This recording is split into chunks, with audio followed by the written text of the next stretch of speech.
A mother sits alone at a wedding reception, watching her ex-husband dance with his new fiancée, while the room whispers about how far she has fallen. She is invisible, humiliated, and ready to disappear when a man feared by everyone in that ballroom walks straight toward her, sits down beside her without asking, and speaks 5 words that will change her life forever. Let me handle this now. What happens next will pull Selena Hart into a world of danger, power, and impossible choices. But tonight, for the first time in years, no one will be able to make her feel small again. If you want to see how far this story can go, hit the like button and comment with your city so I can see where you're watching from. Stay until the end. This one's going to take you somewhere you won't forget. The ballroom felt like a trap. Selena Hart sat at the far corner table, the one closest to the kitchen doors where the staff came and went with trays of champagne and canapes. She had not chosen this seat. It had been assigned to her. Table 18, the overflow table, the place where they put people who did not quite fit anywhere else. She smoothed the front of her navy dress for the 3rd time in 10 minutes, trying not to look at the dance floor where her ex-husband, Daniel, spun his new fiancée under the chandelier. The woman's laugh was loud and bright, the kind of sound that made people turn and smile. Selena used to laugh like that, before everything fell apart. Is anyone sitting here? Selena glanced up. A woman in her 50s, dripping in pearls, gestured to the empty chair beside her. Selena shook her head. Oh, good, the woman said, but she did not sit down. She leaned in close, her perfume sharp and expensive. I just wanted to say, I think it's very brave of you to come tonight. Really. Most women wouldn't have shown their face. Selena's throat tightened. I'm here for the bride. She's a friend. Of course, the woman said, though her tone suggested she did not believe that for a second. Still, it must be difficult, especially seeing Daniel so happy. The word landed like a slap. Selena did not respond. The woman lingered for another moment, then drifted away, her mission complete.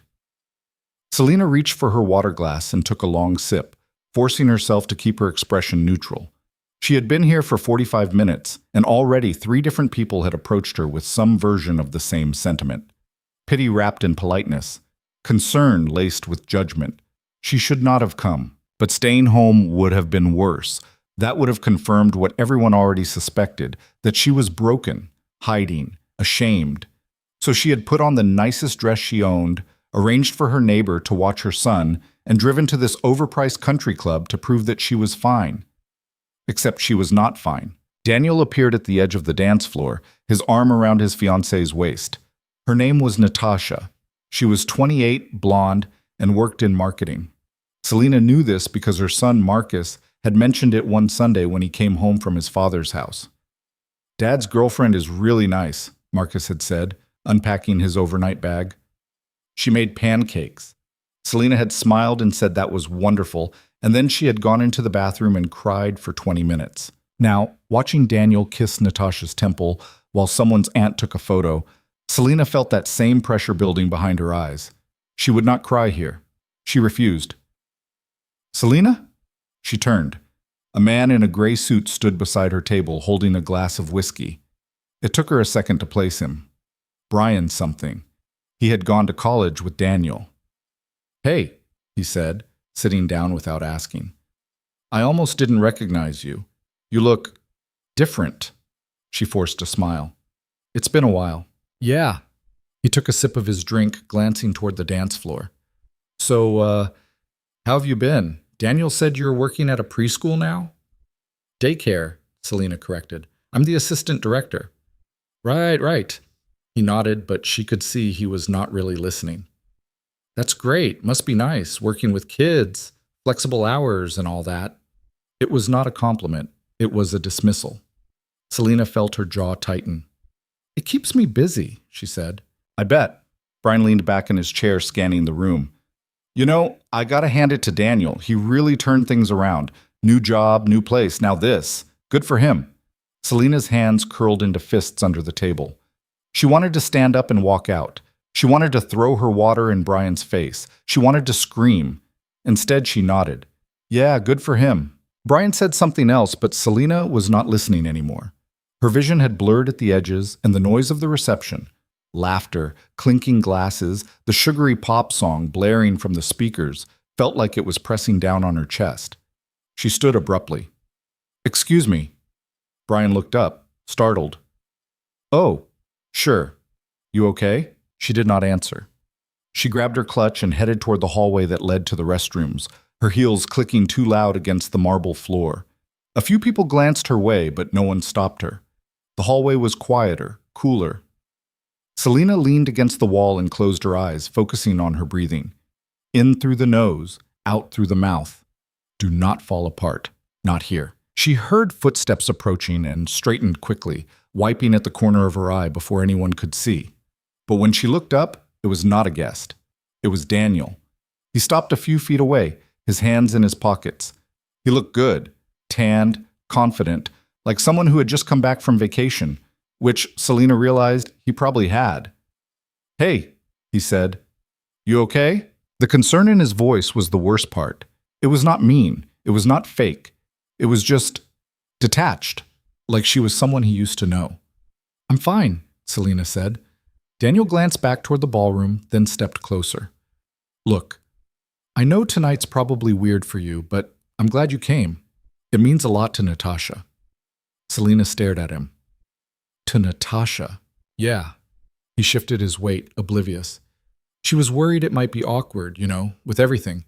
But I told her you were cool. That we're past all that." Past all that. As if their marriage, their son, the years she had spent holding everything together while he worked late and checked out emotionally, as if all of it was just something they had moved beyond, like a bad haircut. "I'm happy for you," Selena heard herself say. Her voice sounded flat, mechanical. Daniel smiled. "Thanks. Really. And hey, if you ever need anything, like, I don't know, a reference for a job or whatever, just let me know. I'm happy to help." He clapped her lightly on the shoulder, the way you might with an old coworker, and then walked back into the ballroom. Selena stood there, frozen. She could not move, could not think. The hallway felt like it was tilting. She turned and walked toward the exit instead of the restroom. She did not care anymore. She would get in her car, drive home, pay the neighbor, and pretend this night had never happened. She would add it to the list of things she did not think about. But when she stepped back into the ballroom to grab her coat from the check, she stopped. The room had gone quiet. Not completely silent, but the kind of quiet that happens when something shifts. Conversations trailed off. Heads turned. Even the DJ seemed to hesitate, letting the current song fade without starting a new one. Selena followed the direction of everyone's gaze. A man had just entered the ballroom. He was tall, dark-haired, and dressed in a black suit that looked like it cost more than Selena's car. But it was not his clothes that made people stare. It was the way he moved, slow, deliberate, like he had no doubt that every person in that room would wait for him. And they did. Selena watched as the man's eyes swept across the crowd, his expression unreadable. A few of the older men straightened in their seats. One of the groomsmen whispered something to his date, who immediately looked away. This was not someone people were happy to see. This was someone people feared. The man's gaze stopped. On her. Selena's breath caught. He was looking directly at her, not past her, not near her, at her. And then he started walking. The crowd parted without anyone saying a word. Selena felt her pulse spike. She did not know this man. She had never seen him before in her life. But he was coming straight toward her, and every instinct she had was screaming at her to move. She did not. He stopped in front of her. Up close, his presence was even more overwhelming. His face was sharp, angular, with dark eyes that seemed to take in everything at once. There was a scar, faint but visible, cutting through his left eyebrow. "Selena Hart," he said. Her name in his voice sounded strange, intimate. She faltered. "I'm sorry, do I know you?" The corner of his mouth lifted, but it was not quite a smile. "Not yet." He reached out and took her hand before she could react, his grip firm but not forceful. "But you will." Selena tried to pull back, her heart hammering. "What are you—" "Do you trust me?" he asked quietly. "No," she said immediately. His almost smile widened. "Good. You shouldn't." And then, in front of the entire ballroom, he placed his other hand on the small of her back and guided her toward the center of the room. Selena's mind was racing. She should pull away, She should demand to know what was happening, but something in his expression, calm, controlled, almost bored, kept her from panicking outright. He was not hurting her. He was not threatening her. He was claiming her. They stopped near this head table, where Daniel and Natasha were seated with the bride's parents. Daniel stood up slowly, his face pale. "Lucienne," Daniel said, and his voice cracked slightly. "I didn't know you were coming." Lucien. So that was his name. Lucien did not look at Daniel. He kept his gaze on Selina, his hand still resting lightly against her back. "I don't announce my arrivals." The bride's father, a broad man with graying hair and an expensive watch, cleared his throat. "Mr. Vale, this is unexpected." "Is it?" Lucien's tone was mild, but there was steel underneath. "I was under the impression this was a celebration. I came to celebrate." "Of course," the man said quickly. "Of course. Please, sit. I'll have someone bring you—" "I'm fine," Lucien said. He finally looked at Daniel. "Congratulations." Daniel swallowed. "Thank you." Lucien tilted his head slightly, studying him. "You look nervous." "No, Daniel forced a laugh. "It's just a surprise, that's all. I didn't realize you knew Selina." Every eye in the room was now on her. Selina felt her face burn. "I know her," Lucien said simply. He glanced down at her, and for a brief moment something almost soft flickered in his expression. "Don't I?" Selina's mouth was dry. She had no idea what was happening, but she understood one thing clearly. This man had just walked into a room full of people who looked down on her, and in less than 2 minutes, he had made her the most important person there. "Yes," she heard herself say. "You do." Lucien's hand tightened slightly on her back, a silent acknowledgement. Then he turned back to Daniel, and his expression went cold again. "I'll need to borrow your ex-wife for the evening," he said. It was not a question. Daniel opened his mouth, but no sound came out. Natasha stood up, her smile frozen. "I'm sure that's fine." "Right, Daniel?" Daniel nodded stiffly. Lucien inclined his head, then guided Selina away from the head table without another word. The crowd parted again, and this time Selina noticed the way people looked at her. Not with pity, with shock, with fear, with respect. Lucien led her to a different table, empty, in a corner, but far more visible than where she had been sitting before. He pulled out a chair for her, waited until she sat, then took the seat beside her. Selina's hands were trembling. She folded them in her lap, trying to steady herself. "What just happened?" she whispered. Lucien leaned back in his chair, his posture relaxed. "You were being humiliated. I stopped it." "Why?" He looked at her, and for the first time she saw something raw in his eyes. Something lonely. "Because I know what it feels like," he said quietly, "to sit alone in a room full of people." Selina did not know what to say to that. She did not know what to say to any of this. A waiter appeared, nervous and overly polite, and asked if they wanted anything. Lucien ordered wine without asking Selina's preference. When the waiter left, Lucien turned to her again. "You can leave if you want," he said, "but if you stay, no one here will ever look at you the same way again." Selina stared at him. "Who are you?" "Someone dangerous," he said, and there was no humor in his voice. "Someone you should stay away from." "Then why—" "Because sometimes," Lucien said, "the dangerous choice is the only one that matters." The wine arrived. He poured her a glass, then one for himself. Across the room, Selina could see people watching, whispering, trying to figure out what was happening. She picked up her glass and took a sip. It was the best wine she had ever tasted. Lucien raised his glass slightly. "To the forgotten ones." Selina met his gaze. "To the forgotten ones." They drank, and for the first time in years, Selina did not feel invisible. The rest of the reception passed in a surreal blur. Lucien did not speak much, but he did not need to. His presence alone was enough. People who had ignored Selina all night suddenly appeared at their table, offering greetings, making small talk, acting as though they had always respected her. Daniel did not approach again. Natasha smiled tightly from across the room, but stayed where she was. The bride's father stopped by once, briefly, to ask if everything was to Lucien's satisfaction. Lucien said it was. The man left quickly.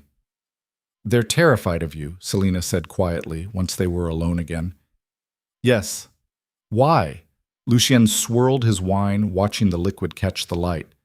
Because I've earned it. That's not an answer. He glanced at her, something almost amused in his eyes. No, it's not. Selena should have been afraid. She should have demanded answers, insisted he explain who he was and what he wanted. But instead, she felt steady. For the first time all night, she was not drowning. Why me? She asked. You don't know me. You could have walked past me. You could have ignored me like everyone else. Lucien was quiet for a moment. Then he set down his glass and turned to face her fully. Because, he said slowly, when I walked into this room, I saw a woman sitting alone at a table no one wanted. I saw someone who had been pushed aside, dismissed, erased, and I thought, no, not tonight. His voice was calm, but there was something underneath it, something fierce.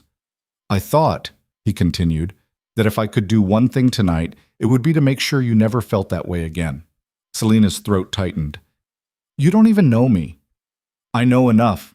She did not understand this man. She did not understand why he had chosen her, why he had risked whatever reputation or power he held just to sit beside a single mother at a wedding where she did not belong. But she believed him. What happens now? She asked. Lucien stood, offering her his hand.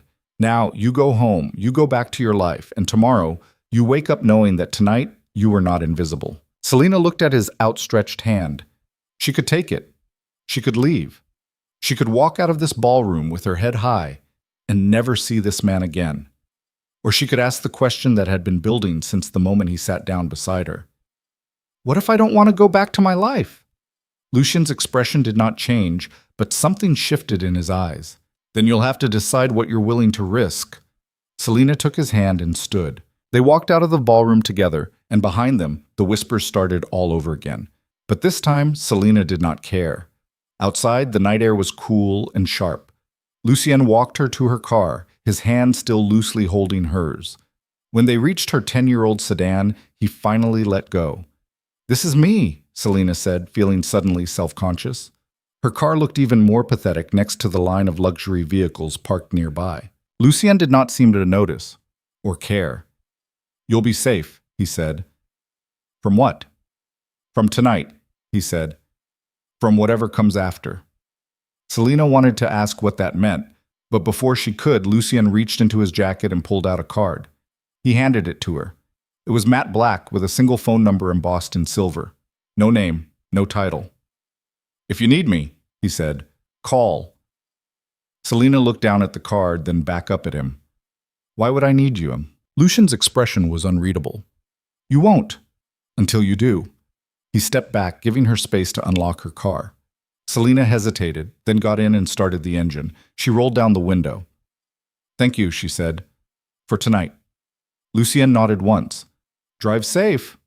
She pulled out of the parking lot, watching him in the rearview mirror until he disappeared into the darkness.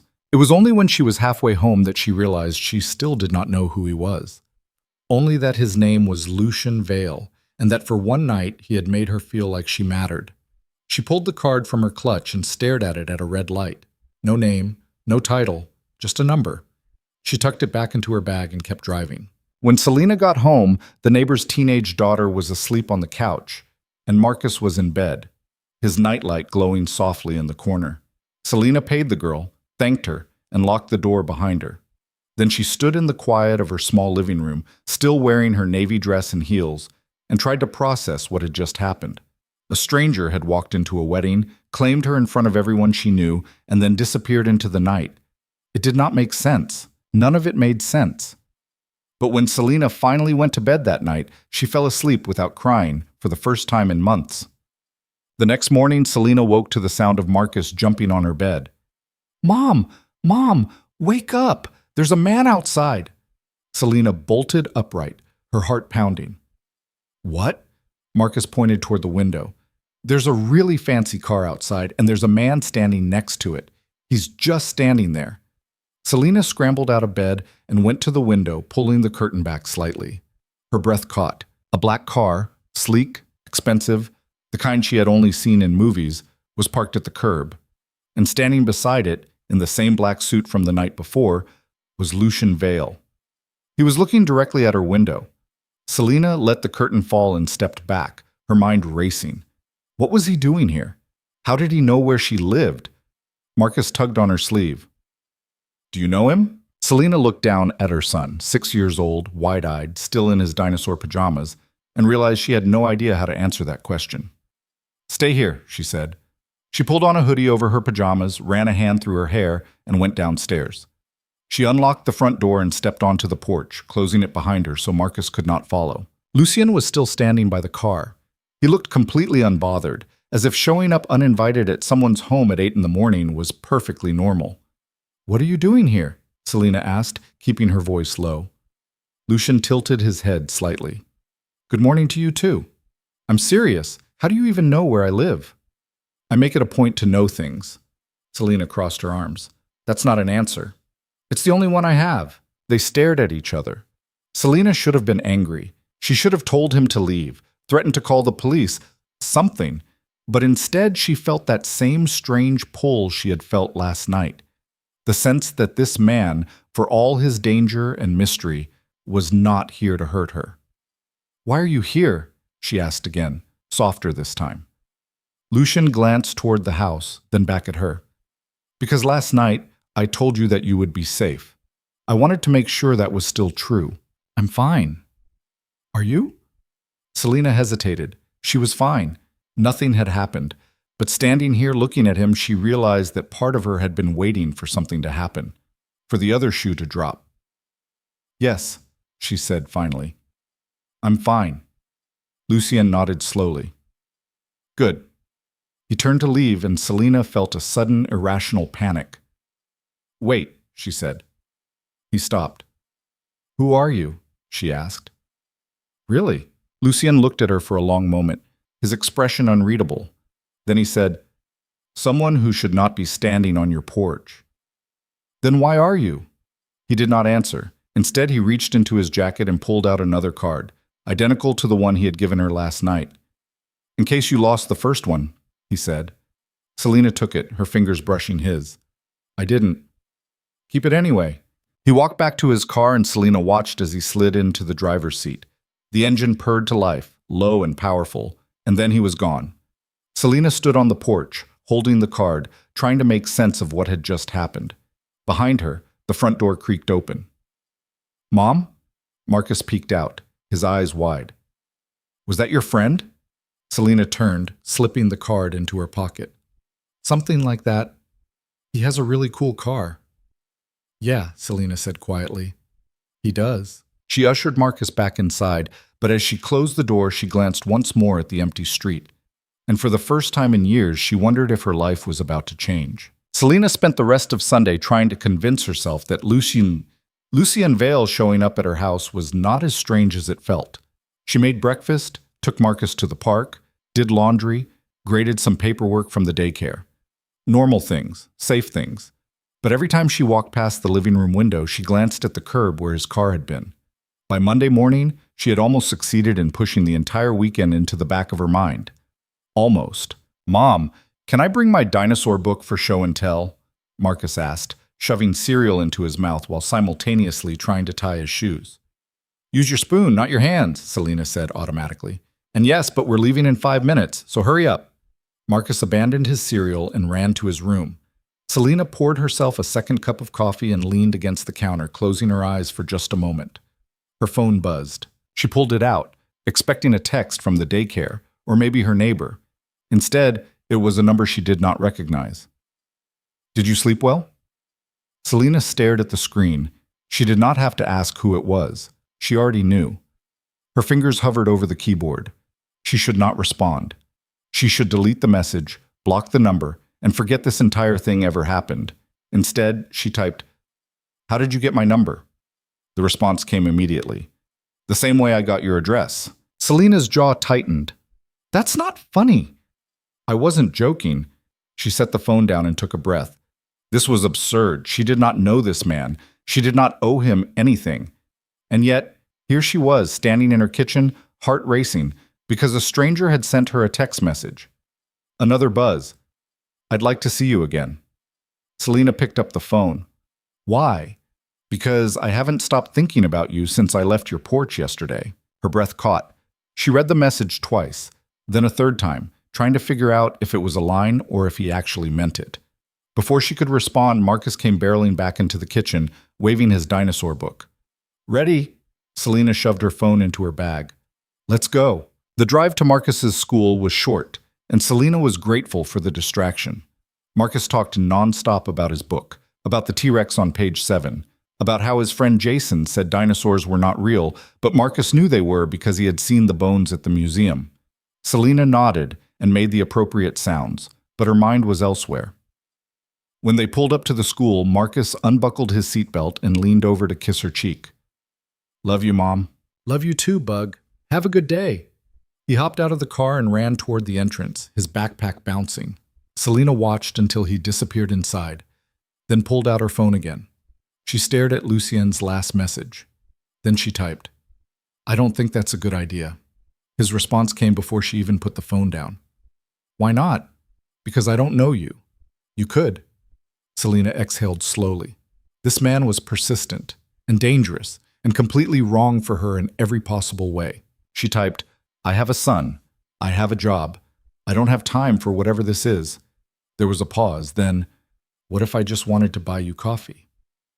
Just coffee? Just coffee. Selena bit her lip. She should say no. She should end this conversation right now and never look back. But then she thought about the wedding, about sitting alone at that table, invisible and forgotten, until Lucien Vale walked across the room and made her feel like she existed again. She typed, 1 coffee. That's it. When? I get off work at 5. I'll pick you up. No. Selena typed quickly. I'll meet you somewhere. You pick the place. Another pause. Then an address appeared on her screen, followed by 6 o'clock. Don't be late. Selena stared at the message, her heart pounding. She had just agreed to meet a man she barely knew for coffee, a man who had shown up at her house uninvited, a man who terrified everyone at that wedding just by walking into the room. She put the phone away and drove to work. The daycare was chaos, as always. 17 kids between the ages of 2 and 5, all with infinite energy and zero filter. Selena spent the morning breaking up fights over toy trucks, wiping noses, and reading the same picture book 4 times in a row because Lily insisted it was not done right the first 3 times. By lunchtime, she had almost forgotten about Lucien. Almost.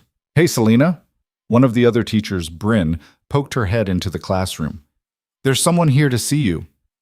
Selena looked up from the snack table where she was helping a toddler open a juice box. Who? I don't know. Some guy. He's waiting in the lobby. Selena's stomach dropped. Can you watch them for a second? Bryn nodded, already moving toward the snack table. Selena wiped her hands on her jeans and walked quickly toward the front of the building. The lobby was small, just a desk and a few chairs for parents waiting for pickup. And standing near the window, looking completely out of place in his expensive suit, was Lucien Vale.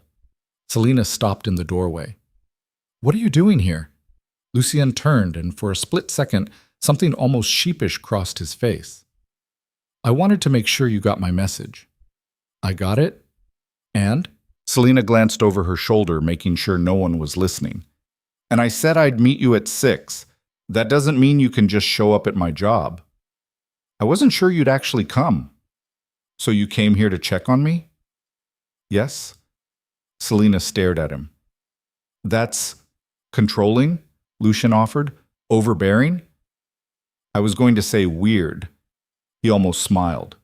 Fair. Selena crossed her arms. You can't keep doing this. Showing up wherever I am, texting me, acting like... She stopped, trying to find the right words. Like you have some kind of claim on me.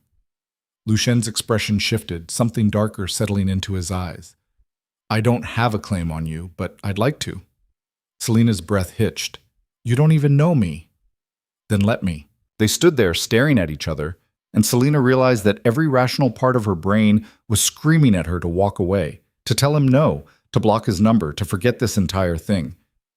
But she did not. 6 o'clock, she said quietly.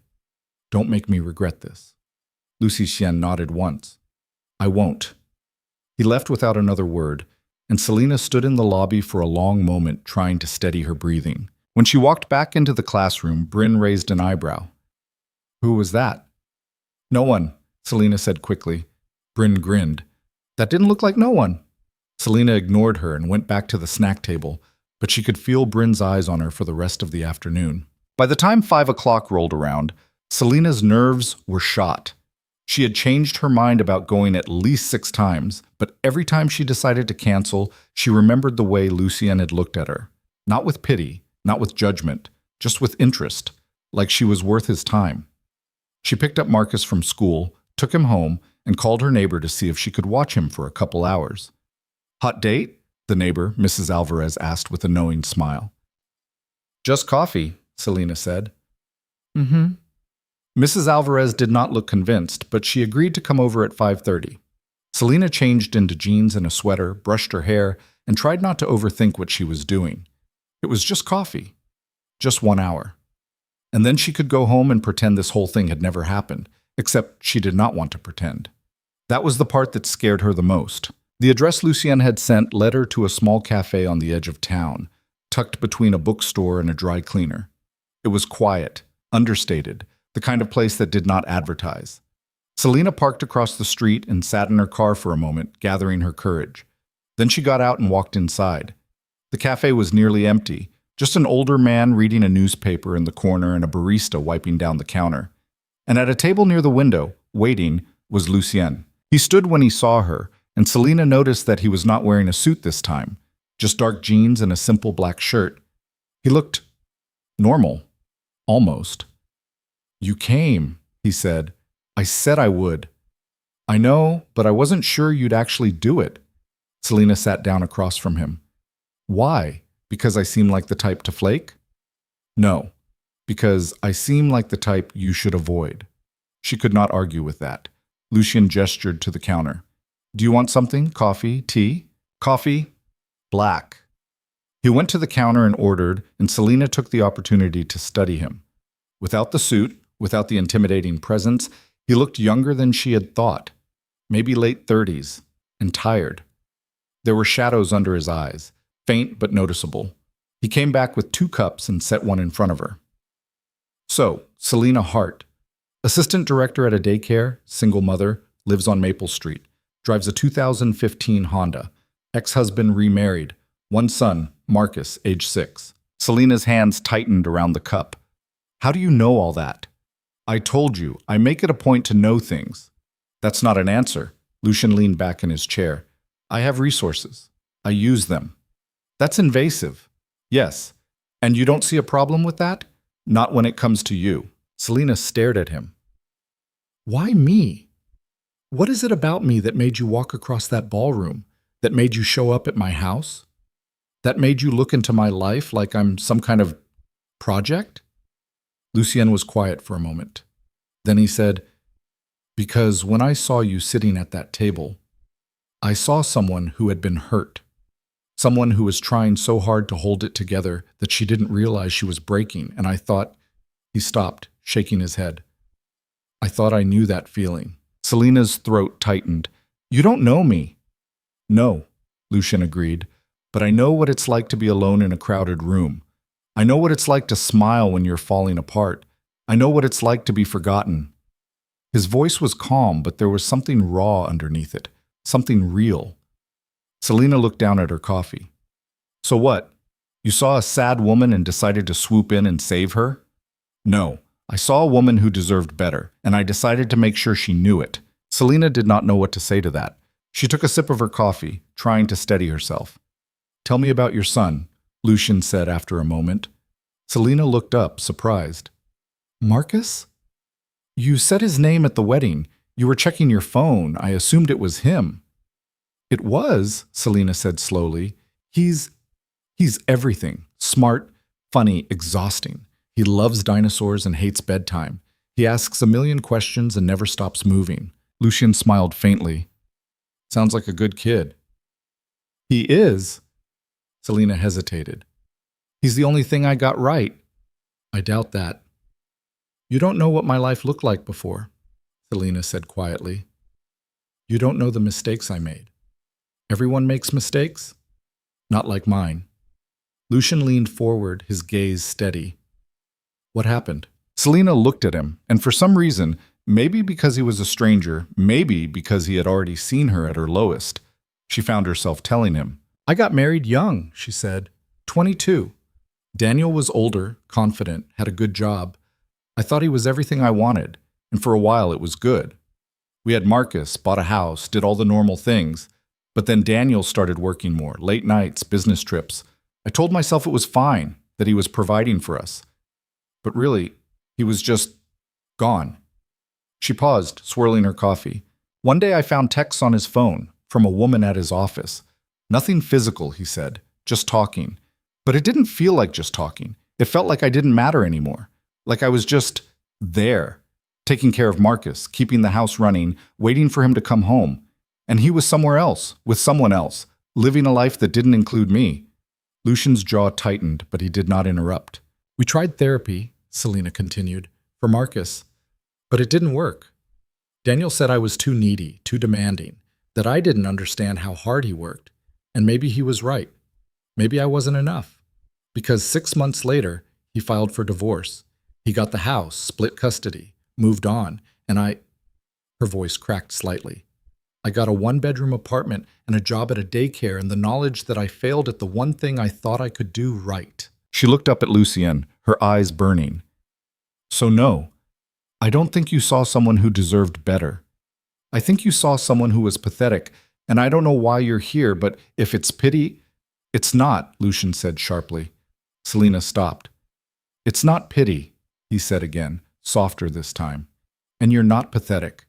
You're a woman who loved someone who didn't deserve it. That's not failure. That's just bad luck. Selina's hands were shaking. She set down her cup before she spilled it. Tell me something, Lucien said. Do you still love him? No. The answer came quickly, easily. I don't think I have for a long time, but I'm angry. At him. At myself. At the fact that I wasted so many years trying to be enough for someone who was never going to see me. Lucien nodded slowly. Anger's better than nothing. Is it? At least it means you're still fighting. They sat in silence for a moment, and Selina felt something shift between them. Something fragile but real. Tell me about you, she said finally. Who is Lucien Vale? Lucien's expression closed off immediately. No one you want to know. Try me. He looked at her for a long moment, then leaned back in his chair. I run a business. Import, export. High risk, high reward. I'm good at what I do, but it comes with complications. What kind of complications? The kind that make people afraid of me. Selina studied him. Are you dangerous? Yes. Have you hurt people? Yes. Would you hurt me? No. His voice was firm, absolute. Never. Selina believed him. She did not know why, but she did. Why do you live like that? She asked. If it's so dangerous, why not just stop? Lucien's smile was bitter. Because it's the only thing I know how to do. And because the people who depend on me don't have anyone else. That's a lonely way to live. It is. They stared at each other, and Selina realized that Lucien Vale was not the untouchable, terrifying figure from the wedding. He was just a man. A tired, lonely man who had walked into a ballroom and seen someone who felt the same way. Why did you really come to that wedding? She asked quietly. Lucien looked down at his coffee. Because I was invited, and because I wanted to see if the world I lived in was as empty as it felt. And? It was! Until I saw you. Selina's breath caught. Lucien stood, and for a moment Selina thought he was leaving. But instead he held out his hand. Come with me, he said. Where? Somewhere better than this. Selina hesitated. Every rational part of her brain was telling her to say no, to go home, to her son, to her safe, predictable life. But she took his hand anyway. They left the cafe and walked down the street, past the bookstore and the dry cleaner until they reached a small park. It was nearly dark, the streetlights just beginning to flicker on.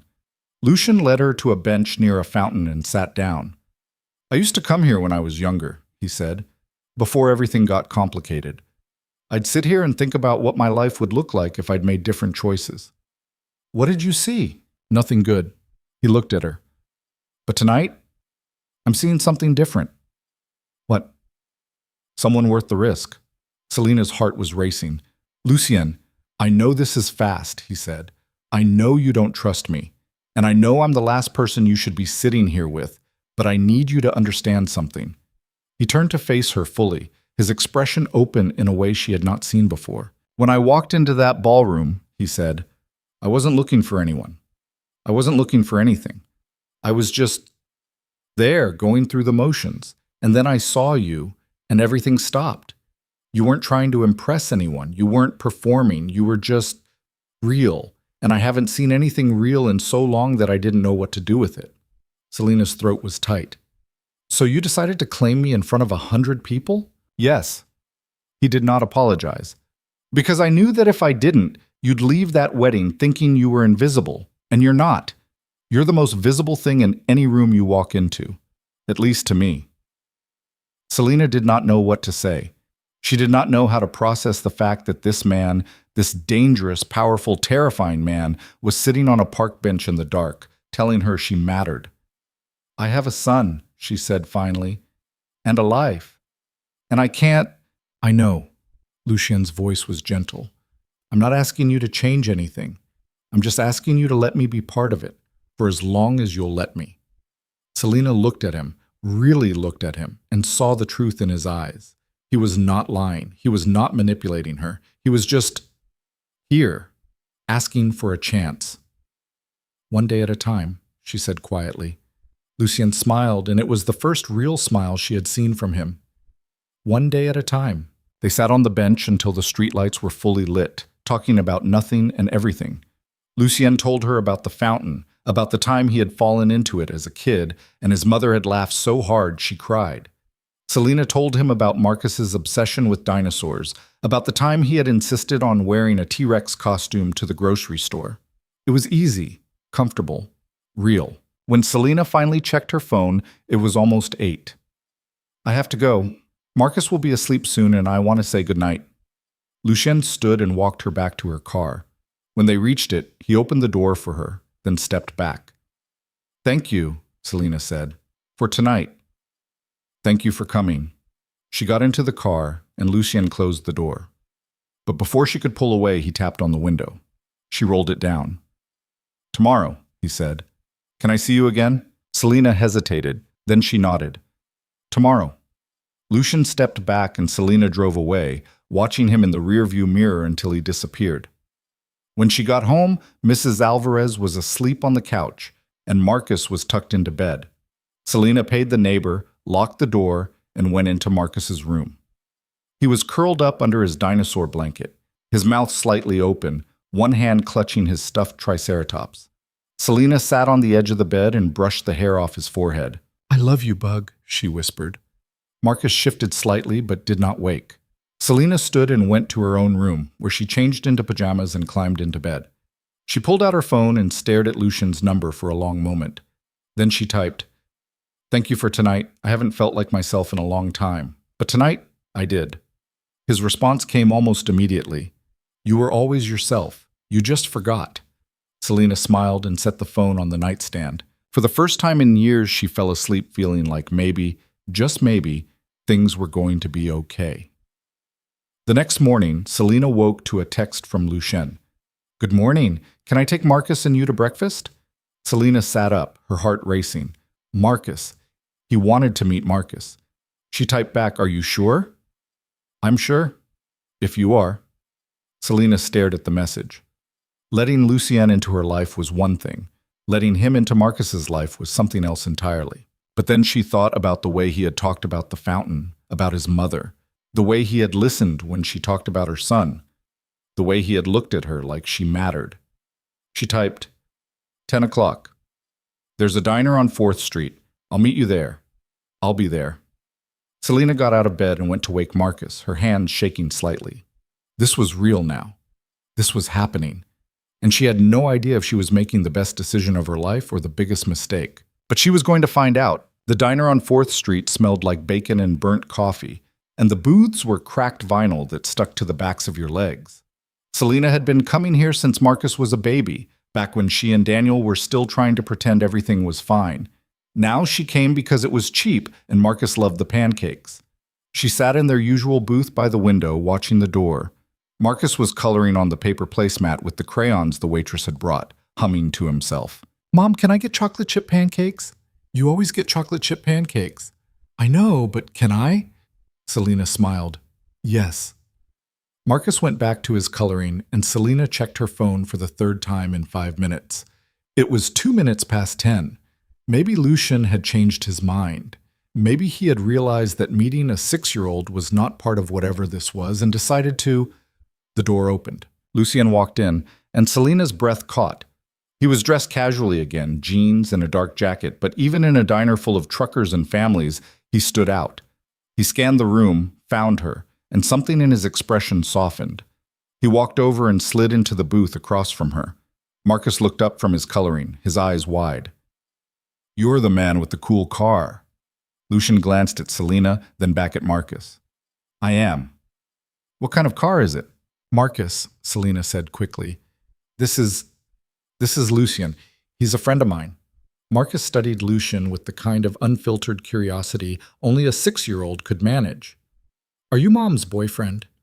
Selena's face went hot. Marcus? Not yet, Lucian said calmly, but I'm working on it. Marcus grinned. Mom doesn't have a boyfriend. She says she's too busy. She is busy, Lucian agreed. That's why I'm here. To help. Marcus tilted his head. Help with what? With making sure she's not alone. Selena stared at Lucian, her throat tight. He said it so simply, like it was the most obvious thing in the world. The waitress appeared, interrupting the moment. What can I get you folks? Chocolate chip pancakes, Marcus said immediately. Selena ordered eggs and toast. Lucien ordered coffee, black and nothing else. You're not eating? Selena asked once the waitress left. I don't usually eat breakfast. Why not? I'm not hungry in the mornings. Marcus looked horrified. But breakfast is the best meal. Lucian's mouth twitched. Is it?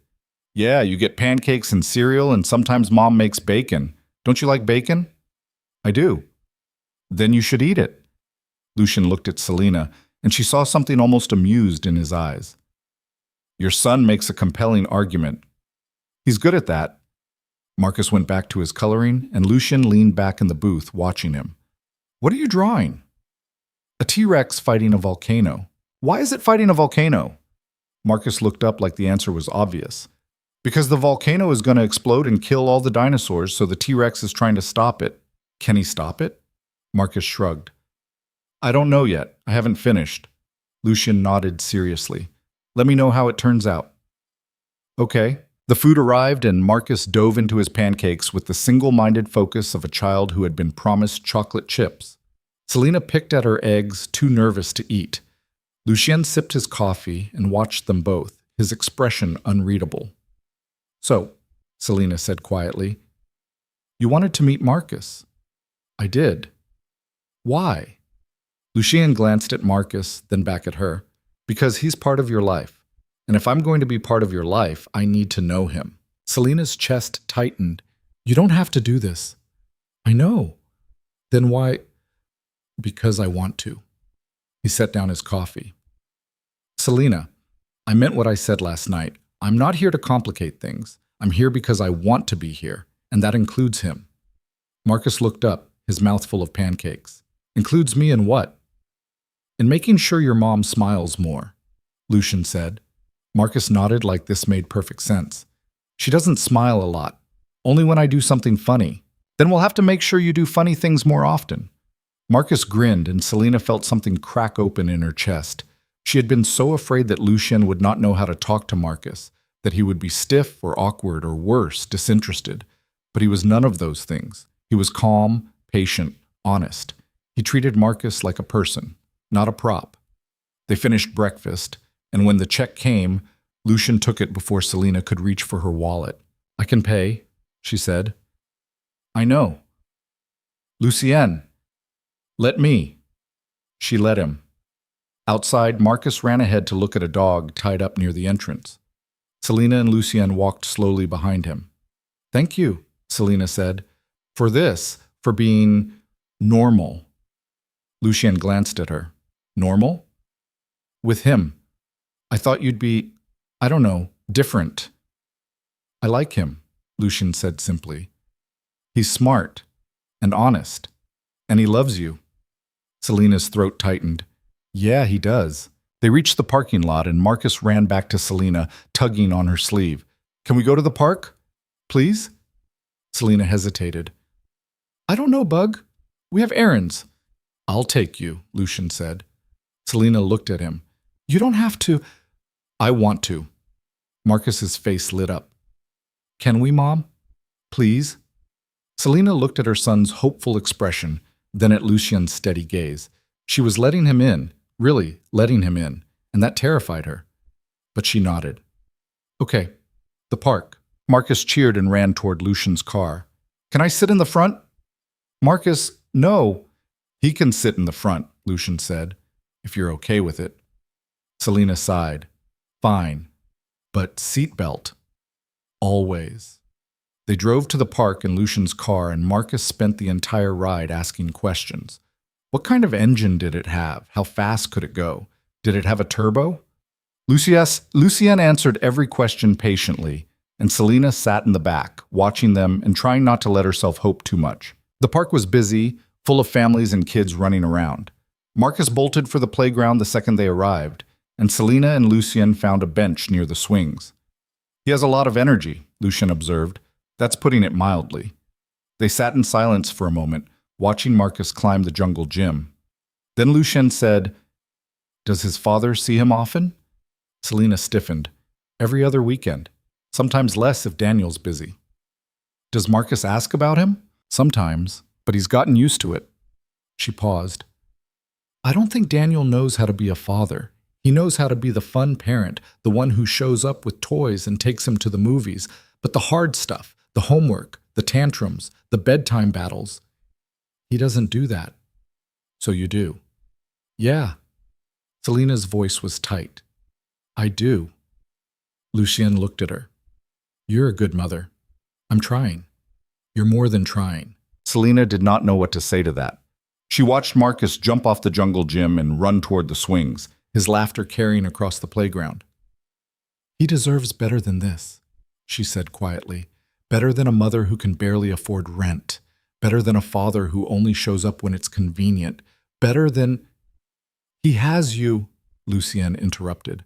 That's more than most kids get. Selena looked at him and saw that he meant it. What about you? She asked. Do you have kids? No. Ever been married? No. Why not? Lucien was quiet for a moment. Because the life I live doesn't leave room for that. What kind of life is that? He looked at her and something dark flickered in his eyes. The kind where people don't stay. Before Selena could respond, Marcus came running over, out of breath. Mom, can I get ice cream? We just had breakfast. But I'm still hungry. Selena raised an eyebrow. You ate an entire stack of pancakes. I know, but ice cream is different. Lucien stood. I'll get it. What flavor? Marcus's eyes went wide. Really? Really, but you have to share with your mom. Deal. Lucien walked toward the ice cream truck parked near the entrance, and Marcus climbed onto the bench beside Selena. I like him, Marcus said. Selena's heart squeezed. Yeah? Yeah. He's nice, and he listens. He does. Marcus swung his legs, watching Lucien.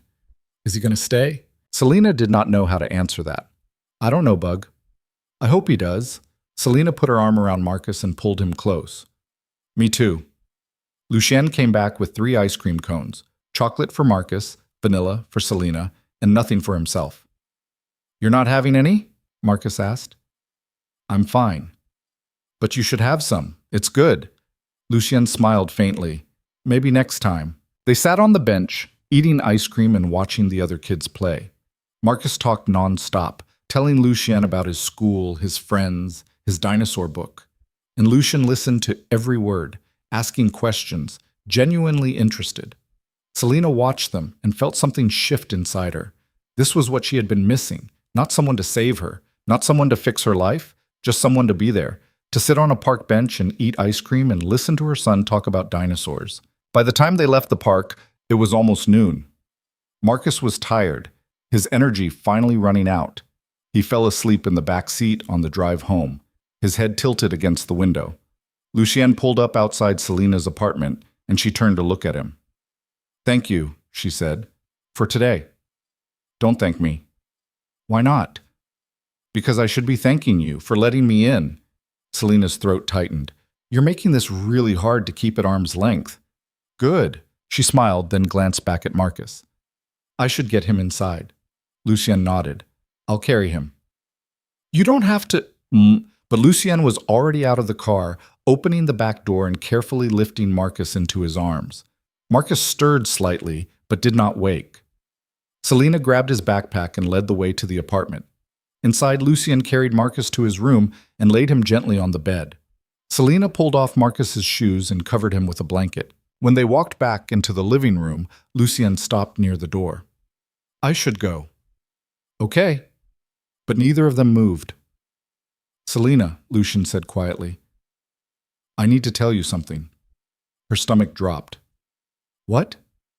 He hesitated, and for the first time since she had met him, he looked uncertain. "The life I live, it's not simple. There are people who work for me, people who depend on me, and there are people who would hurt me if they could." Selena's pulse quickened. "What are you saying?" "I'm saying that being with me comes with risks, and I need you to know that before this goes any further." "What kind of risks?" Lucienne looked at her, and she saw the truth in his eyes. "The kind that could put you and Marcus in danger." Selena stepped back, her mind racing. Are you telling me you're some kind of criminal?"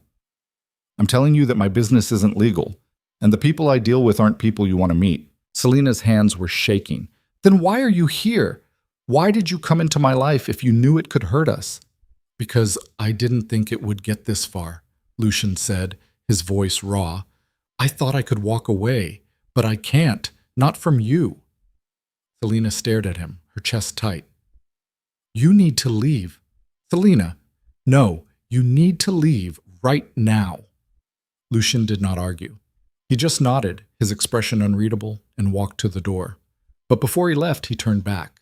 "If you need me," he said quietly, "call. I'll be there." And then he was gone.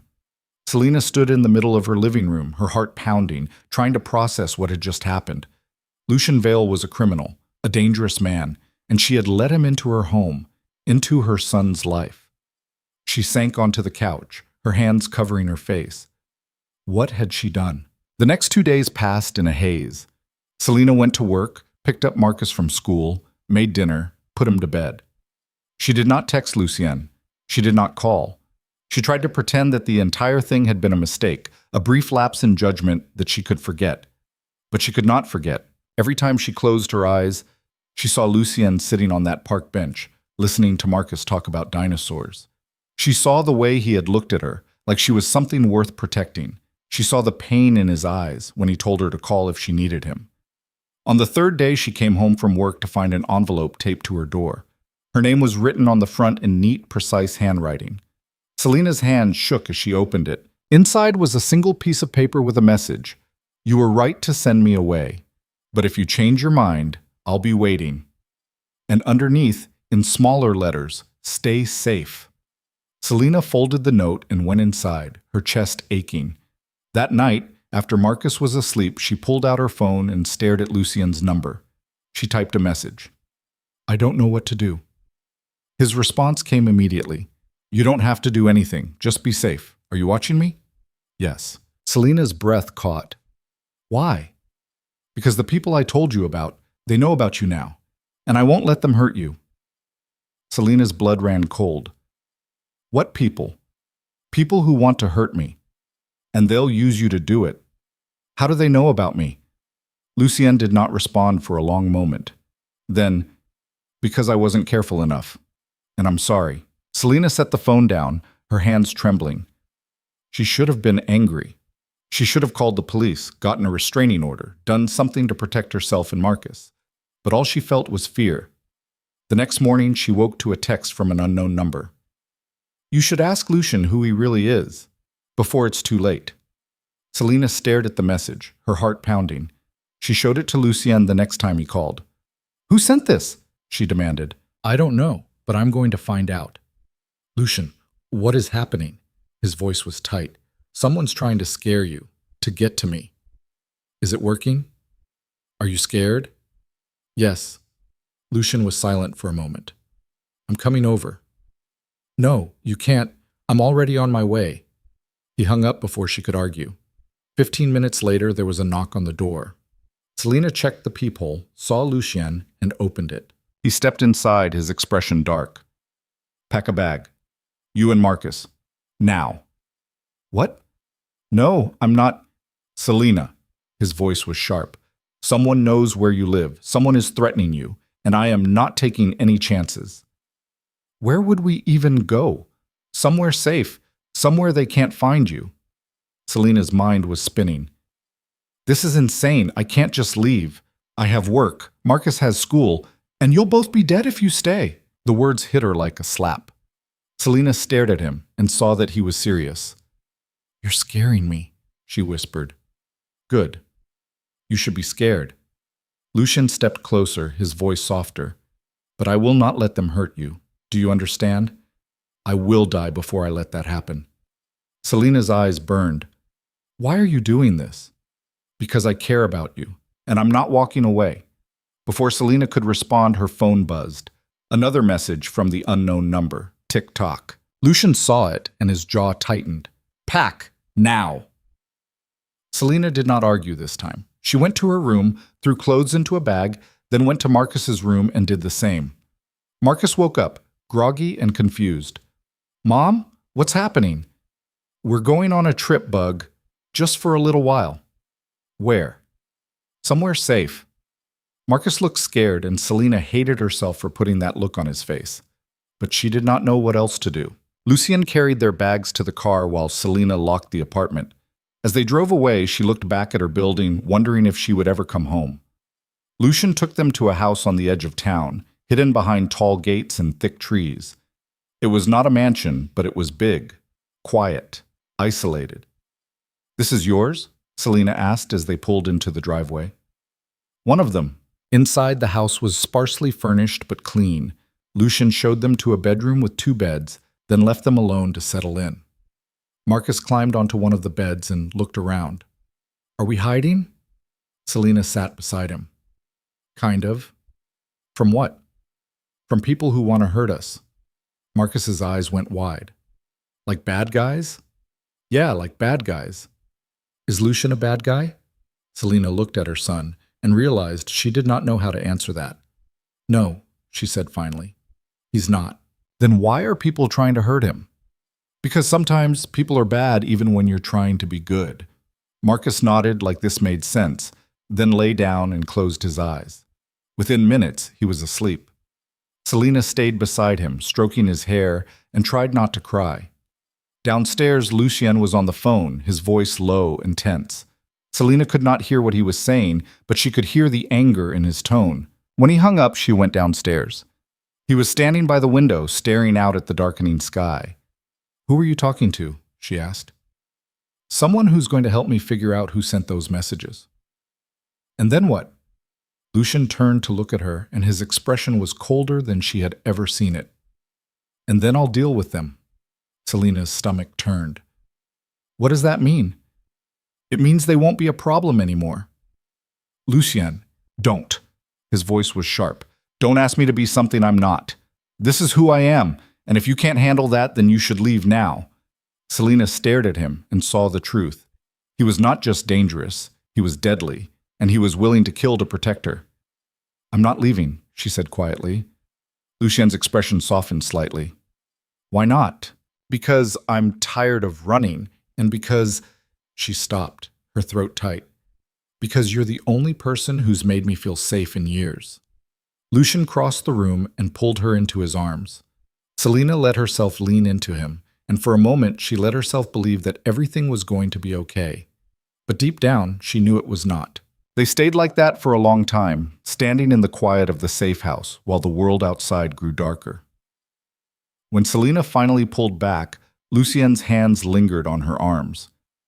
I need to make some calls, he said. Get some people in place. You and Marcus should try to get some rest. I won't be able to sleep. Try anyway. Selena nodded and went back upstairs. Marcus was still asleep, curled up on his side with his thumb near his mouth. She sat on the other bed and pulled out her phone, scrolling through messages she had ignored. 3 from Bryn at the daycare asking where she was. 1 from Mrs. Alvarez asking if everything was okay. 1 from Daniel asking if Marcus could stay with him this weekend instead of next. She did not answer any of them. Instead, she turned off the phone and lay down, staring at the ceiling. Downstairs, she could hear Lucien's voice, low and clipped. She could not make out the words, but the tone was enough. He was angry. Whoever he was talking to was getting the full weight of that anger. Selena closed her eyes and tried to quiet her racing thoughts. How had her life gone from ordinary to this in less than a week? How had she gone from sitting alone at a wedding to hiding in a safe house with a man she barely knew? But she did know him. That was the problem. She knew the way he looked at Marcus, like he saw something worth protecting. She knew the way he listened when she talked, like her words actually mattered. She knew the way he touched her, careful and deliberate, like he was afraid she might break. She knew enough to be terrified of what came next. Sometime after midnight, she finally fell asleep. When she woke, the sun was already up, and Marcus was sitting on the floor playing with a toy car he must have found somewhere in the house. "Morning, Bug," Selena said, her voice rough. "Morning, Lucien made pancakes." Selena sat up. "He did?" "Yeah, he said you were sleeping, so we should be quiet. But I was really quiet. I didn't even jump on the bed." "Thank you for that." Marcus stood and grabbed her hand. "Come on, they're getting cold." Downstairs, the kitchen smelled like butter and syrup. Lucien was standing at the stove, flipping what looked like the last pancake onto a plate. He was dressed in jeans and a t-shirt, and his hair was slightly messy, like he had run his hand through it too many times. He looked up when they walked in. "You're awake." "You made pancakes." "Marcus said they were the best meal. I figured I should try." Selena looked at the stack on the counter, then at Lucien. "You didn't have to do that." "I know." Marcus climbed onto a stool and reached for a pancake. "Can I have syrup?" "Already on the table," Lucien said. They ate in silence for a few minutes, and Selena watched Lucien out of the corner of her eye. He was tired. She could see it in the way he held himself, the tension in his shoulders. He had been up all night, she realized, making calls, planning, protecting them.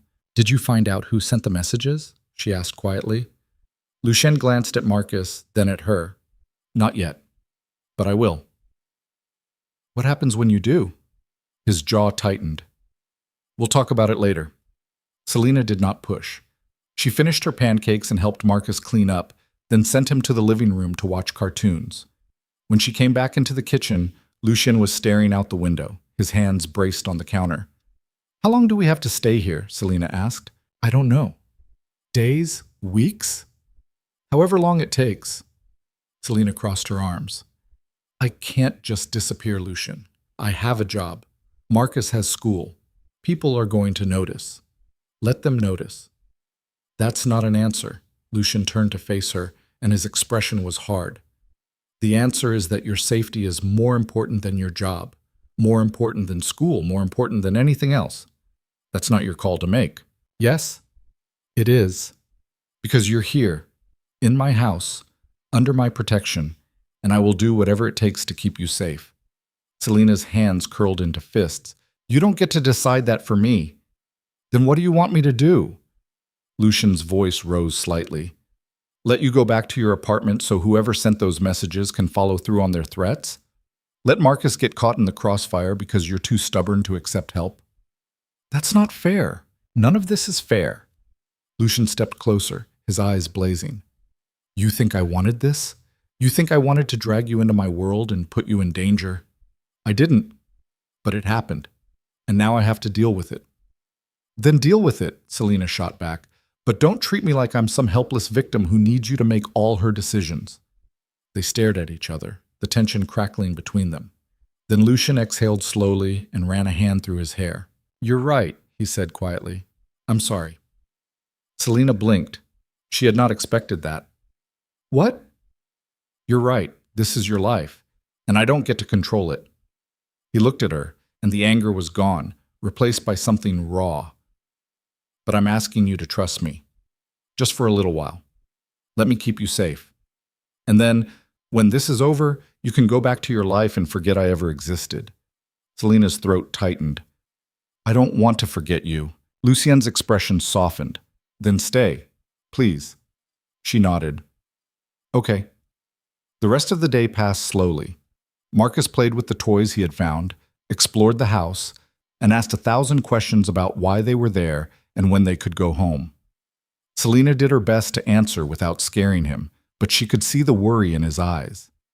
That night, after Marcus was asleep, Selina went downstairs and found Lucien in the living room, sitting in the dark with a glass of whiskey. Can't sleep? She asked. Never could. She sat down beside him. You look exhausted. I am. Then why don't you rest? Lucien took a sip of his drink. Because if I rest, I might miss something. And if I miss something, you might get hurt.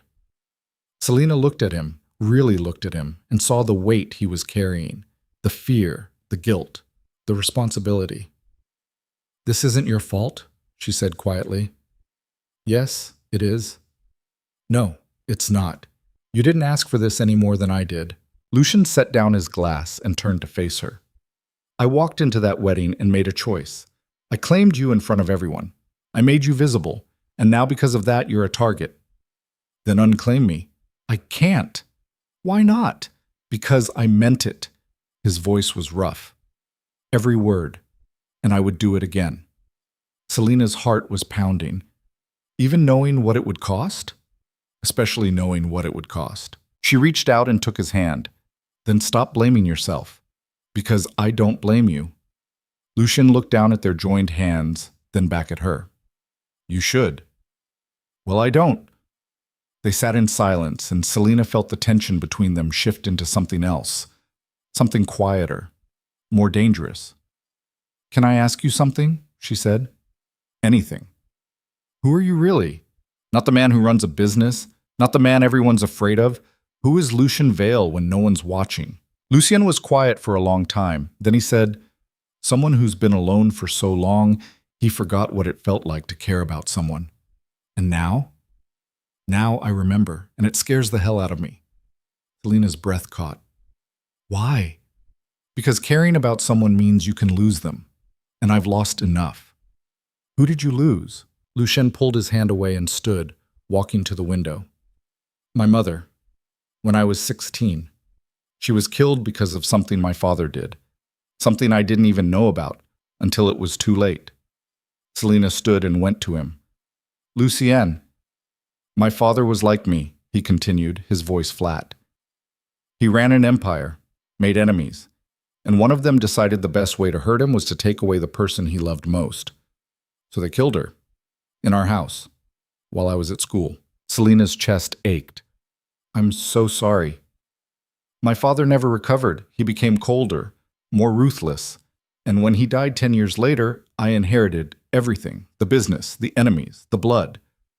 You didn't have a choice. I had a choice. I could have walked away, but I didn't, because I wanted revenge. And I got it. He turned to look at her, and his eyes were empty. But revenge doesn't fill the hole. It just makes it bigger. Selina reached out and took his face in her hands. You're not your father, and you're not alone anymore. Lucien closed his eyes. You don't know what you're saying. Yes, I do. Selina, she kissed him. It was not soft. It was not gentle. It was desperate and messy and real. Lucien froze for a split second, then pulled her closer, his hands gripping her waist like he was afraid she would disappear. When they finally broke apart, they were both breathing hard. You shouldn't have done that, Lucien said, his voice rough. I know. This changes everything. I know. He kissed her again, and this time Selina let herself fall. They stayed up until dawn, talking and not talking, sitting close and then closer. By the time the sun started to rise, Selina felt like she had known Lucien her entire life. Like every conversation they had ever had was just leading to this moment. I should check on Marcus, she said finally. Lucien nodded. I'll make coffee.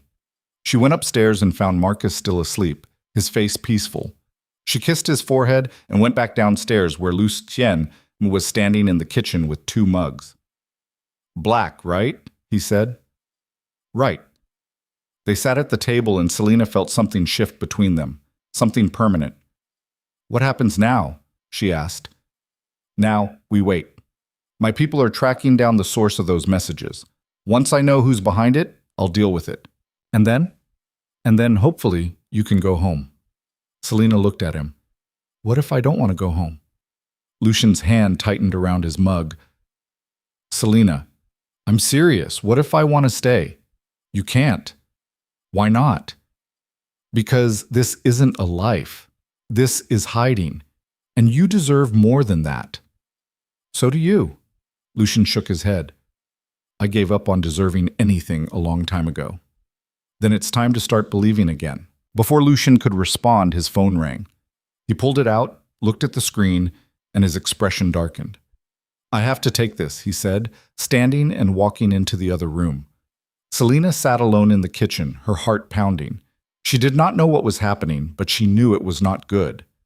5 minutes later, Lucian came back and his face was pale. "What is it?" Selena asked, standing. "They found you." Her blood ran cold. "What?" "Someone leaked your location. They're coming." "How long do we have?" "Maybe an hour, maybe less." Selena's mind was spinning. "What do we do?" Lucian grabbed her shoulders. "You and Marcus are leaving, now. I have a car out back. It'll take you to another safe house, farther away. You'll be safe there." "What about you?" "I'm staying." "No, you're not." "Selena, no." Her voice was firm. "If you stay, you die, and I'm not letting that happen. This isn't your choice." "Yes, it is." She stepped closer. "Because I care about you, and I'm not losing you." Lucian stared at her, and she saw the conflict in his eyes. The need to protect her warring with the need to protect himself. "Please," she whispered, "don't make me leave you behind." Lucien closed his eyes, then nodded. "Okay, we all go." Selena ran upstairs and woke Marcus, who was groggy and confused. "We have to go, Bug, right now." "Why?" "Because it's not safe here anymore." Marcus's eyes went wide with fear, and Selena hated herself for it. But there was no time to explain. She grabbed their bags and carried Marcus downstairs, where Lucien was waiting by the back door. "There's a car in the garage," he said. "Get in. I'll drive." They ran to the garage and Lucien opened the door to reveal a black SUV with tinted windows. Selena put Marcus in the back seat and climbed in beside him, and Lucien got behind the wheel. The engine roared to life, and they pulled out of the garage just as the first gunshot rang out. Selena screamed and threw herself over Marcus, shielding him with her body. Lucien cursed and slammed on the gas, the SUV lurching forward as more shots followed. "Stay down!" Lucien shouted. The SUV sped down the driveway, and Selena could hear the sound of tires screeching behind them. They were being followed. Lucien took a sharp turn, and the SUV skidded onto the main road. Selena looked back and saw 2 cars behind them, closing the distance fast. "Who are they?" she shouted. "People who want me dead." Another gunshot shattered the back window, and Selena screamed again. Marcus was crying, his hands over his ears, and Selena held him tight, whispering that it was going to be okay, even though she did not believe it. Lucien took another turn, this one even sharper, and the SUV nearly tipped. Selena's stomach lurched, but Lucien kept control, speeding down a side street and then another. "We're not going to lose them," he said, his voice tight. "Then what do? We fight." Lucien slammed on his brakes and threw the SUV into reverse, ramming into the first car that had been chasing them. The impact was jarring, and Selena's head snapped back. But the car behind them spun out, crashing into a streetlight. The second car kept coming. Lucien pulled a gun from under his seat and rolled down his window. "Stay down," he said again, and then he fired. Selena closed her eyes, clutching Marcus as the sound of gunshots filled the air. She could hear shouting, the screech of tires, the crunch of metal. And then, suddenly, it was quiet. She opened her eyes. The second car was stopped in the middle of the road, smoke pouring from the engine. Lucien was breathing hard, his knuckles white on the steering wheel. "Is it over?" Selena whispered. Lucien looked in the rearview mirror. For now. He put the gun back under the seat and started driving again, this time slower, more careful. Selena sat up and looked at Marcus, who was pale and shaking. "It's okay, Bug," she said, even though her own voice was trembling. "We're okay." Marcus did not respond. He just stared at the broken window, his eyes wide with shock. Lucien drove them to a different house, this one even more isolated than the last. When they pulled into the driveway, he turned off the engine and sat there for a moment, his head bowed. "I'm sorry," he said quietly. Selena reached out and touched his arm. "It's not your fault." "Yes, it is." "No, it's not." She squeezed his arm. "You saved us." Lucien looked at her, and she saw the exhaustion in his eyes. The fear, the guilt. "Come on," she said. "Let's get inside." They went into the house, and Lucien locked the door behind them. This house was bigger than the last, with tall ceilings and heavy furniture. It felt like a fortress. Selena took Marcus upstairs and put him to bed, even though it was barely noon. He was too shaken to do anything else. She sat with him until he fell asleep, then went back downstairs. Lucien was in the living room, sitting on the couch with his head in his hands. Selena sat beside him. "Talk to me." "There's nothing to say." "Yes, there is." Lucien looked up, and his eyes were red. "I almost got you killed. I almost got Marcus killed. And for what? Because I was selfish, because I couldn't walk away." "Lucien, no. You need to hear this." His voice was shaking. "I am not a good man, Selena. I have done terrible things. And the people who are after me, they're just paying me back for what I've done to them. That doesn't mean you deserve to die." "Maybe it does." Selena grabbed his face and forced him to look at her. "Stop. Just stop. You're not a bad man. You're a man who's been hurt, a man who's been alone, a man who's been fighting for so long he forgot how to stop. But you're not bad, and you're not alone anymore." Lucien's eyes filled with tears. "I can't protect you." "Yes, you can. You just did. It's not enough. It's everything." They sat there holding each other, and Selena felt something break inside both of them. The walls, the armor, the fear. "I don't know how to do this," Lucien whispered. "Neither do I, but we'll figure it out." "What if I can't? Then we'll fail together." Lucien laughed, a broken sound, and pulled her closer. "You're insane." "Probably." They stayed like that for a long time. And when they finally pulled apart, something had shifted. They were not just running anymore. They were fighting. Together. "What do we do now?" Selena asked. Lucien stood and pulled out his phone. "Now, I call in every favor I have. I find out who's behind this, and I end it." "How?" He looked at her, and his expression was cold. "By making sure they can't come after you again." Selena did not ask what that meant. She already knew. Lucien made his calls, and Selena went back upstairs to check on Marcus. He was still asleep, his face peaceful despite everything that had happened. She sat beside him and stroked his hair, trying to hold back the tears. Her son should not have to live like this, hiding, running, scared. But he did, because of her choices, because she had let Lucien into their lives. And despite everything, she did not regret it. When she went back downstairs, Lucien was standing by the window, staring out at the trees. "Did you find out who it was?" she asked. "Yes." "Who?" Lucien turned to look at her. "Someone from my past. Someone I thought I dealt with years ago." "What are you going to do?" "What I should have done the first time." Selena walked over to him. "And after you and Marcus go back to your lives, and I make sure no one ever threatens you again." "What about you?" Lucien's expression softened. "I don't know." "You could come with us." "No, I can't." "Why not?" "Because my world will always be dangerous, and I won't let you and Marcus live in it." Selena's chest ached. "So that's it? We just walk away and pretend this never happened?" "That's the only way you stay safe." "I don't want safe," Selena said, her voice breaking. "I want you." Lucien pulled her into his arms. "I want you too. But wanting isn't enough." They stood there holding each other, and Selena knew that whatever happened next, nothing would ever be the same. Lucien left that night. He kissed Selena once, hard and desperate, and then he was gone. She stood at the window and watched his car disappear down the driveway, her heart pounding so hard she thought it might break through her ribs. She did not sleep. She sat on the couch in the dark, listening to every creak of the house, every rustle of wind outside. Upstairs, Marcus slept fitfully, calling out once for her.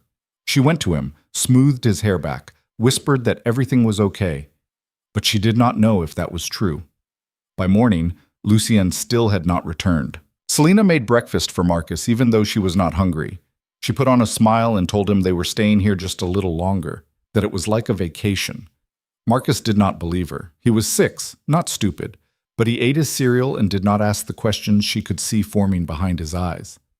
At noon, Lucien's phone buzzed. Selena picked it up.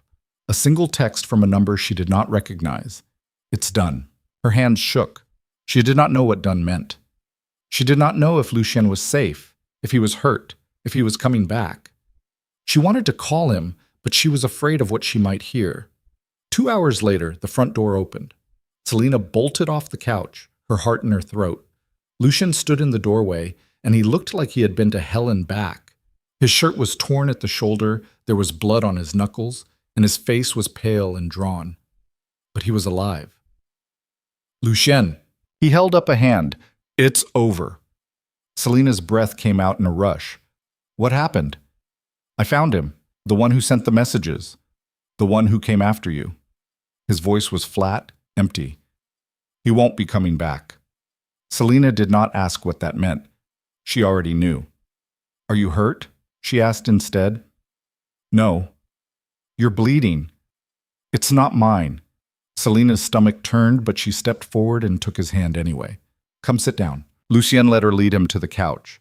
He sat heavily, his head falling back against the cushions. Selena went to the kitchen, got a towel and a bowl of warm water, and came back. She sat beside him and took his hand, gently cleaning the blood away. "You don't have to do this," Lucien said quietly. "I know." "Selena, just let me." He fell silent, and she worked in quiet, wiping away the blood until his hands were clean. When she was done, she set the towel aside and looked at him. "Is it really over?" Lucien nodded. "They won't come after you again.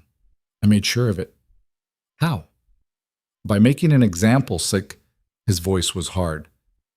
"By showing them what happens when they go after the people I care about." Selena's throat tightened. "You could have died." "I didn't." "But you could have."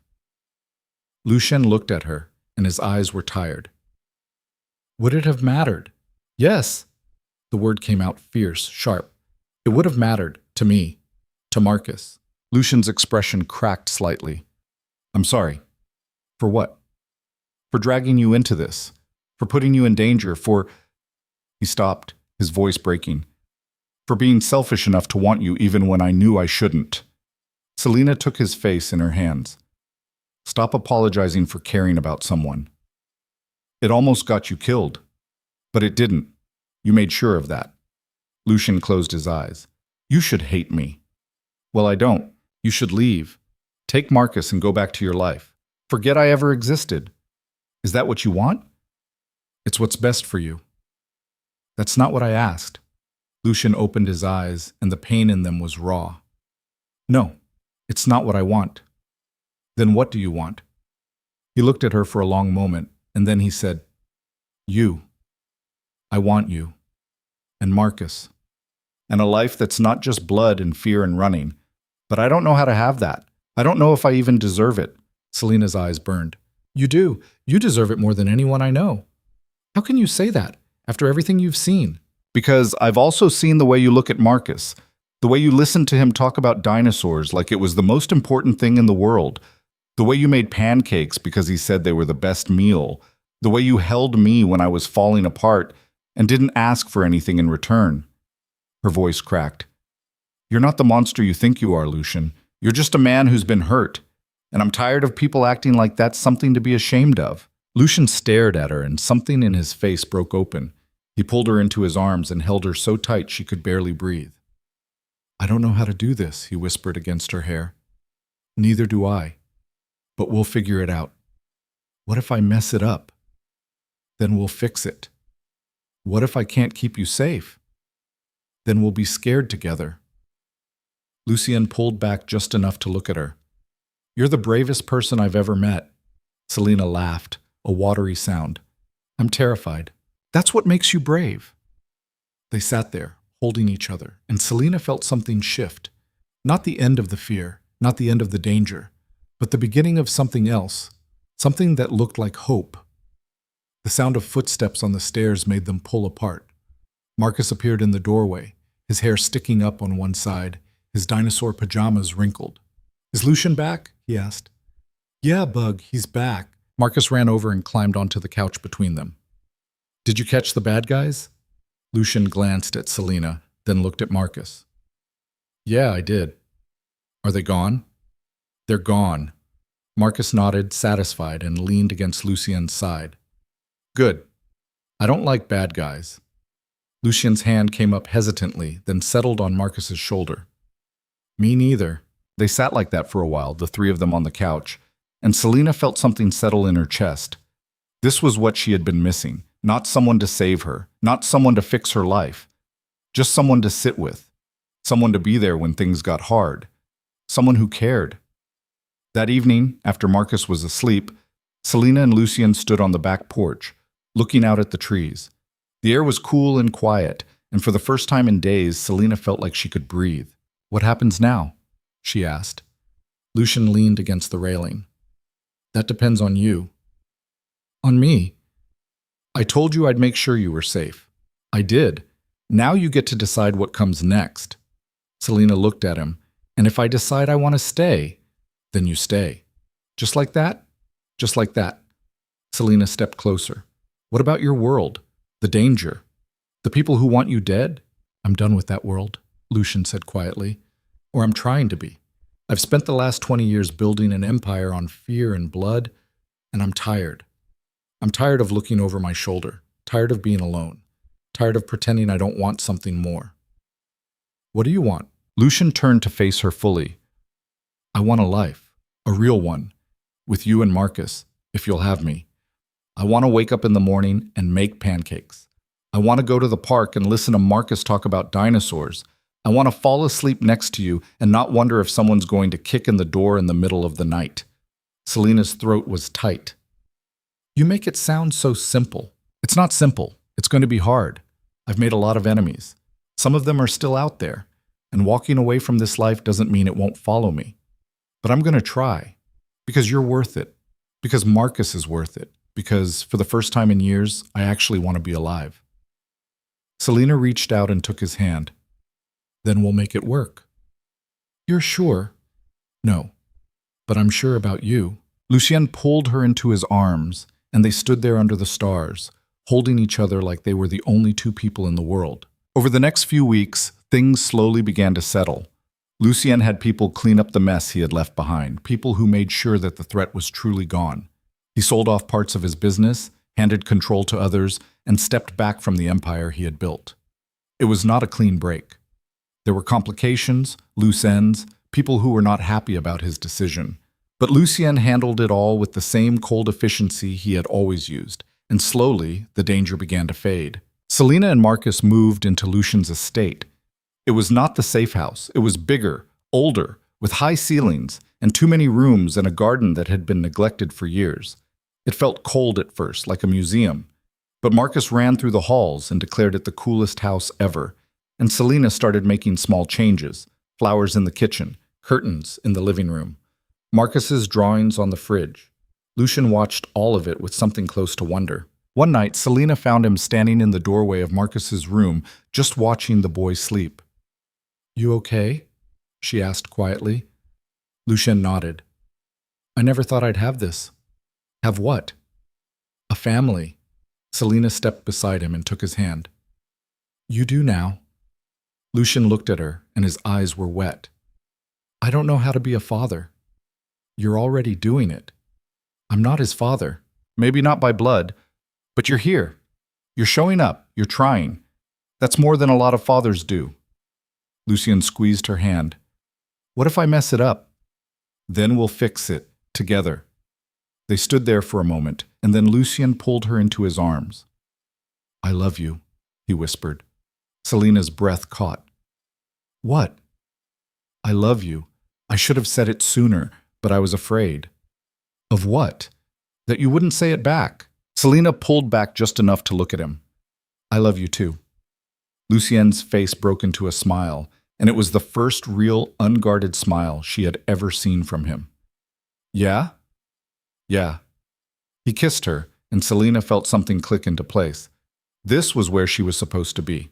Not in the life she had planned, not in the safe, predictable world she had built for herself. But here, with this man, with this life. 3 months later, Selina stood in the kitchen, making breakfast while Marcus sat at the table coloring. Lucien walked in, his hair still damp from the shower, and kissed the top of her head. Morning. Morning. Coffee's on the counter. You're amazing. I made coffee. That's not amazing. To me it is. Marcus looked up from his coloring. Lucien, can we go to the museum today? I want to see the dinosaurs again. Sure, bud, after breakfast. Marcus grinned and went back to his coloring. Lucien poured himself a cup of coffee and leaned against the counter, watching them both. What? Selina asked, noticing his expression. Nothing. Just this.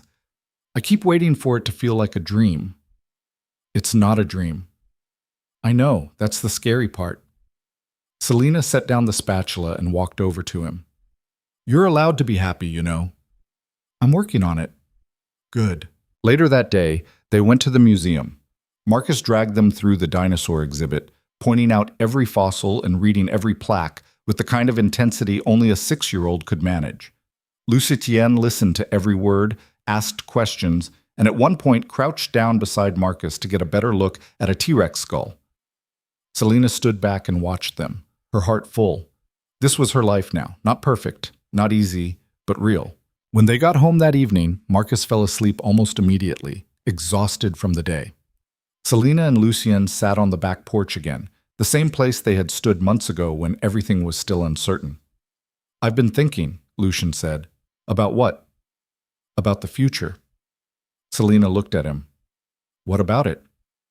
I want to make this official. I want to marry you. Selina's breath caught. Lucien, I know it's fast. I know we've only been together a few months, but I've never been more sure of anything in my life. He turned to face her. I want to be Marcus's father, not just in name, but in every way that matters. I want to be your husband. I want to wake up next to you every morning for the rest of my life. Selina's eyes filled with tears. Yes. Lucien blinked. Yes? Yes, I'll marry you. Lucien pulled her into his arms and kissed her, and Selina felt like she was flying. They got married 3 months later in a small ceremony in the garden. Just a few people. Mrs. Alvarez. Bryn from the daycare. A couple of Lucien's old friends who had stuck by him through everything. And Marcus, who wore a tiny suit and carried the rings with the utmost seriousness. When Lucien said his vows, his voice broke. I spent most of my life thinking I didn't deserve to be happy, thinking I was too broken, too damaged, too far gone. But then I met you, and you saw me. Not the monster, not the legend, just me. And you stayed. You didn't run. You didn't give up. You just stayed. And because of you, I get to have this. A life, a family, a future.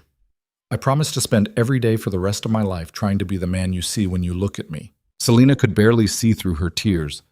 I spent most of my life thinking I had to be perfect, that if I just worked hard enough, smiled bright enough, kept everything together, someone would finally see me. But you saw me when I was at my lowest, when I was broken and humiliated and invisible. And you didn't try to fix me. You just made me feel like I was enough, exactly as I was. And because of you, I finally believe it.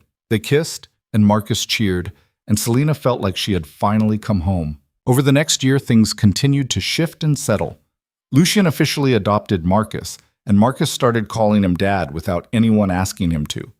Lucien sold the last of his old business interests and started something new, something legal and clean. He still had the scars, the nightmares, the moments when the weight of his past came back. But Selina was there, and Marcus was there. And slowly he learned that he did not have to carry it alone. Selina went back to work at the daycare, and eventually she and Bryn started talking about opening their own place. Something smaller, more personal. Lucien helped with the logistics, the funding, the endless paperwork.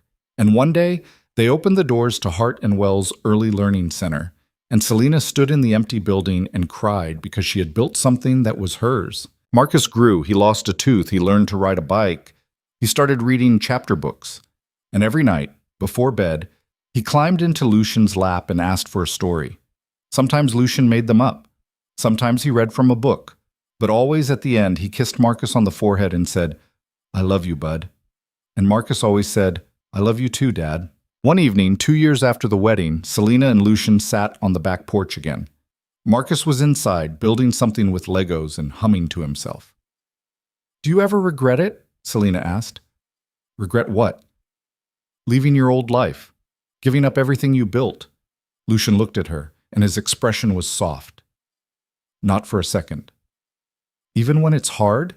"Especially when it's hard." He took her hand. "I spent 20 years building an empire, and it was empty. Every bit of it. The money, the power, the fear. It didn't mean anything. But this?" He gestured toward the house, toward Marcus inside. "This is real. This is worth fighting for." Selena leaned her head on his shoulder. "I'm glad you fought." "Me too." They sat in silence for a moment, and then Selena said, "I think Marcus wants a dog." Lucian laughed. "Of course he does. Are you okay with that?" "I'm okay with anything that makes him happy. Even if it means muddy paws on your fancy floors?" "Even then," Selena smiled. "You've changed." "So have you." "For the better?" "Always." They sat there as the sun set, the sky turning orange and pink and purple. And Selena thought about how far they had come. From that wedding, where she had felt invisible and forgotten, to this moment, where she felt seen and loved and whole. She thought about the lessons she had learned along the way. That love was not about being perfect, it was about showing up. That safety was not about hiding from danger, it was about having someone stand beside you when it came. That family was not just blood, it was choice, it was commitment. It was waking up every day and deciding to stay. And she thought about Lucy. The man who had walked into a ballroom and changed her life. The man who had looked at her and seen something worth fighting for. The man who had been broken and lonely and afraid, just like her. The man who had learned slowly and painfully that he deserved to be loved. She thought about the way people saw redemption as some grand gesture, some single moment of change. But it was not. It was this. It was the small, quiet moments, the pancakes and the bedtime stories and the messy, imperfect, beautiful everyday act of choosing to be better. And she realized that this was the story she wanted to tell Marcus someday. Not that his mother had been saved by a powerful man, but that she had saved herself, that she had looked at her life and decided she deserved more, and that she had found someone who believed the same thing about himself. And together, they had built something real. That night, after Marcus was asleep, Selena and Lucian lay in bed together. Lucian's arm was around her, and she could hear his heartbeat, steady and strong. "Lucien?" she said quietly. "Yeah?" "Thank you." "For what?" "For seeing me. That night at the wedding, when no one else did." Lucien pulled her closer. "You were always visible, Selena. You just needed someone to remind you." She smiled. "We both did." They fell asleep like that, wrapped around each other, and Selena dreamed of the future. Not a perfect one, not an easy one, but one where she was loved, where Marcus was safe, where Lucian had finally found peace. And when she woke up the next morning to the sound of Marcus laughing and Lucian making breakfast and sunlight streaming through the windows, she knew that the dream was real. Because sometimes the best stories were not about heroes and villains. They were about broken people who found each other, who learned to be brave, who built a life out of the wreckage. And sometimes that was enough. Marcus came running into the bedroom, his hair wild, his pajamas inside out. "Mom! Dad! Lucien's making pancakes again!" Selena laughed and reached for Lucian's hand. "Come on, let's go." And together, the three of them walked downstairs, into the kitchen, into the light, into the life they had fought for, into the family they had built, into home.